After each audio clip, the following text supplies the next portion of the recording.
Oi, pessoal! Nos últimos meses, todos nós fomos surpreendidos por um novo vírus, causador de uma doença que até então era desconhecida por nós. E para surpresa de todo mundo, o coronavírus foi capaz de atravessar o mundo, ignorando fronteiras entre países ou continentes e chegando até aqui no nosso estado. Mas a grande questão é, como que a gente pode evitar que essas situações se repitam? Então hoje nós vamos falar um pouquinho da disseminação dessas zoonoses, que são essas doenças que atingem o ser humano e que podem se originar a partir das atitudes nossas com os animais silvestres. Para isso, eu estou aqui hoje com o Henrique. Nós somos integrantes do Instituto Curicaca, que é uma organização não governamental que promove a conservação do meio ambiente em harmonia com as comunidades. Não só aqui no estado, né? Mas no resto do Brasil também. E para isso a gente conta com o apoio da WWF Brasil, uma instituição que apoia a conservação da biodiversidade no país inteiro. Atualmente a gente está aqui no Parque Estadual do Turvo, promovendo turismo sustentável, ecodesenvolvimento e proteção de animais ameaçados de extinção. Então seja bem-vindo, Henrique. Valeu, Letícia, e também te desejo as boas-vindas. Bom, acho que para a gente começar a tratar desse assunto, a gente pode tentar construir uma relação entre esse coronavírus, que veio do outro lado do mundo, e o nosso estado, o Rio Grande do Sul. Como tu estava explicando, o coronavírus é um vírus causador de uma zoonose, que é uma doença que surge nos animais silvestres e que atingiu a nossa espécie de uma forma gigantesca, chegando a causar essa pandemia mundial que a gente tem vivido. No caso do coronavírus, as evidências apontam que alguns morcegos são a fonte original dessa doença, que pode ter chegado até nós ou através do consumo da carne do morcego ou dos animais que o morcego se alimentava. Todos os animais, eles vão carregar diversos tipos de vírus de forma natural, tanto que eles possuem sistemas de defesa para lutar contra essas infecções. O problema é quando essas doenças elas fazem o pulo, de um animal para o ser humano, que em geral não tem defesas ainda contra esses micróbios. E como a gente está exposto a algo novo, naturalmente isso vai acabar se espalhando, adoecendo a população e até causando falecimentos, como a gente tem visto. No fim das contas, os morcegos eles não são os vilões dessa história, muito pelo contrário. Eles são vítimas do vírus e eles ainda podem nos ajudar bastante a entender como funciona essa doença. Bom, então, na verdade, o grande problema foi o consumo da carne desses animais selvagens, que é exatamente o mesmo problema que a gente encontra aqui no Rio Grande do Sul e no Brasil em geral. O consumo da carne de caça é uma das principais formas de transmissão de zoonoses, dessas doenças. Então, por isso e também por outros motivos, é que a caça é proibida por lei desde 1967, sendo um crime ambiental sujeito à cadeia, inclusive. E, claro, pela nossa proteção. E além disso, Henrique, eu vi uma reportagem dizendo que o Rio Grande do Sul é o estado com maior incidência de leptospirose no Brasil. Isso é verdade? Pois é, infelizmente sim. A leptospirose, ela vai ser uma doença que ela pode infectar as pessoas a partir da ingestão da carne de alguns animais, principalmente os roedores, como paca, cutia, capivara, que a gente vê bastante. E muitas vezes não é nem necessário de fato comer o animal. Apenas uma invasão ao local onde esses animais vivem, já pode levar a uma infecção. Essa doença ela é causada por uma bactéria que ela tem o potencial de alterar o funcionamento da respiração e até de causar hemorragia e problemas nos rins. Vale a pena a gente pensar um pouquinho sobre o porquê dessas doenças ser tão comum aqui no estado, Nossa, eu não sabia que a leptospirose podia causar tantos danos para a saúde humana.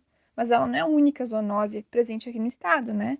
Não, longe disso. Não só o Rio Grande do Sul, como o Brasil inteiro sofre com várias zoonoses, como a toxoplasmose e a hanseníase. E aproveitar aqui a gente pode falar um pouquinho delas, A toxoplasmose ela é uma doença grave que pode ocasionar danos cerebrais nos olhos, no pulmão e até no fígado. Além disso, em mulheres grávidas o dano pode ser ainda pior, já que pode vir a causar aborto e microcefalia no bebê. Assim como a leptospirose, o contágio dessa doença pode ocorrer pela ingestão da carne de roedores, mas não somente deles. A carne de veados e de raposas também pode levar à infecção. Bom, e outra doença que a gente tem que tomar muito cuidado, pessoal, é a hanseníase, que é popularmente conhecida como lepra. Ela é um pouco diferente, porque ao contrário das anteriores, a principal forma de contágio dessa doença é a partir da ingestão de carne de tatu. Então, uma vez que a infecção se estabelece, um dos primeiros sintomas de aparecimento são essas manchas brancas na pele, Mas não é só isso, o cérebro também acaba sendo afetado. Mas, assim, em todas essas doenças comentadas, o Henrique falou sobre o contágio a partir da ingestão da carne de animais. E eu te pergunto se essa é a única forma de se infectar ou tem mais alguma outra forma que a gente deva saber? Bem complicado, De um modo um pouco mais indireto, Tanto a caça, quanto o tráfico de animais, quanto a retirada de florestas e consequente destruição das paisagens naturais também vão permitir um contato maior, um contato mais íntimo entre os animais silvestres e os seres humanos. E com isso, a transmissão de zoonoses vai ser favorecida. Para dar um exemplo um pouco mais prático envolvendo a caça. Para caçar vai ser necessário entrar na mata, se expor a esse contato direto com os animais. Muitas vezes a gente acaba até se expondo aos parasitas que esses animais compartilham com a gente, como por exemplo carrapatos e barbeiros, que a gente pode vir a ser atacado. Então, desse modo é importante que a gente reconheça como as duas etapas da caça, elas podem levar ao contágio com essas doenças. Tanto o processo de obtenção dessa carne, quanto a ingestão dela mais tarde. Outro problema é do tráfico e da venda de animais, porque além dessas problemáticas que a gente comentou agora, ainda tem a questão do transporte dos bichos, que vai aumentar a transmissão de doenças entre animais de diferentes procedências e as pessoas. Mas além disso, tu sabe de mais alguma forma de contágio para que a gente possa ficar atento? Bom, então a gente pode fazer uma ligação muito clara, entre a destruição das florestas e a transmissão de doenças para os humanos. Porque assim, no momento que nós desmatamos, nós removemos a vegetação, destruímos o meio ambiente, a gente está destruindo também a casa e o alimento de muitos animais silvestres. Então tu pensa comigo, se tu é um animal e a tua casa são as florestas, a terra, os rios, caso esse ambiente seja destruído, o que tu faria? O que faz mais sentido é fugir, Mas tu vai fugir para onde? Se para a cidade não tem mais espaço para ti. Então a gente precisa reconhecer que os animais eles fazem parte de um ciclo que vai envolver não só os benefícios dessa biodiversidade, mas também alguns riscos, como essa questão das zoonoses. Então respeitar os ambientes que os animais ocupam não é algo que a gente deva fazer só porque é certo, Porque os animais têm tanto direito de viver como a gente, mas também porque é uma forma de promover a sobrevivência e a saúde da nossa própria espécie, da nossa família, Como essa pandemia de agora tem feito questão de nos mostrar todos os dias. É exatamente isso, Letícia? Eu acho que tu tocou num ponto muito sensível, que é conseguir enxergar a humanidade como uma parte da natureza, Como a gente está respeitando esses ambientes onde os animais ocorrem, de uma certa forma a gente está nos respeitando também. A gente deve preservar as relações dos animais com outros animais e com o ambiente deles, para que eles possam viver bem nesses lugares e a gente possa viver no nosso. E para isso a gente precisa defender os espaços naturais, não só para garantir a proteção desses animais, mas de todo o ambiente. Proteger uma espécie significa proteger tudo aquilo que vem com ela, as matas, os rios, o solo e o próprio ar. Por exemplo, vamos pensar na polinização. A maioria das lavouras que a gente mantém para a produção de alimentos, elas dependem de abelhas e de outros insetinhos para que essas plantas possam produzir seus frutos e sementes. Alterar os ambientes de forma que isso afete esses animais é pôr em risco a nossa própria segurança alimentar.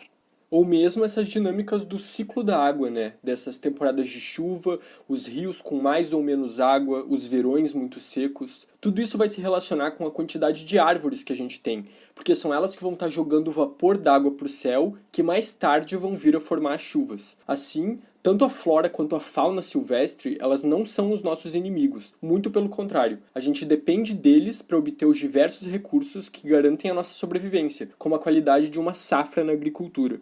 Então, como tu disse, Henrique, proteger os animais é proteger os ecossistemas e, com isso, proteger a nós mesmos. Nossa saúde e bem-estar depende da atitude de cada um. Então, não podemos mais ser coniventes com crimes ambientais, Hoje em dia, qualquer um pode denunciar de forma completamente anônima. A gente pode denunciar para a Patran, que aqui de Três Passos é o telefone 55, o DDD, 3522 8005. Podemos denunciar também na Secretaria de Meio Ambiente Estadual, que é o telefone 51 3288 8135.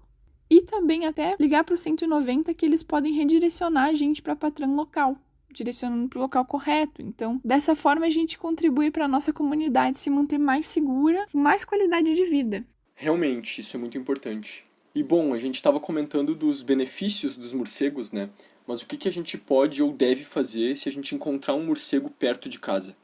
Bom, quanto aos morcegos, eu tenho certeza que a maior parte das pessoas já reconhece a importância deles e trabalha para proteger eles, Inclusive, eu conheço agricultores que já estão instalando abrigos para que morcegos fiquem ao redor de suas plantações e possam ajudar eles na redução de pragas de forma completamente natural, já que os morcegos e também outros animais são polinizadores, eles ajudam na disseminação de sementes nas plantações e também algumas espécies consomem animais que podem ser pragas, né, como os insetos. Então, pessoal, a gente não tem mais motivos, né? A gente já explicou que, na verdade, o perigo está em eliminar os morcegos dos ambientes, porque isso sim pode aumentar o risco de doenças e pandemias. Então, a gente não tem motivo para ter medo e querer exterminar com esses bichos, né? A gente indica, assim, que se alguém tem morcegos ao redor de sua propriedade e tá com medo, tá com receio, se quiser alguma ajuda ou saber como é que pode lidar com isso, existe o Centro de Controle de Vigilância em Saúde, que é um órgão dentro da Secretaria Estadual de Saúde do Rio Grande do Sul.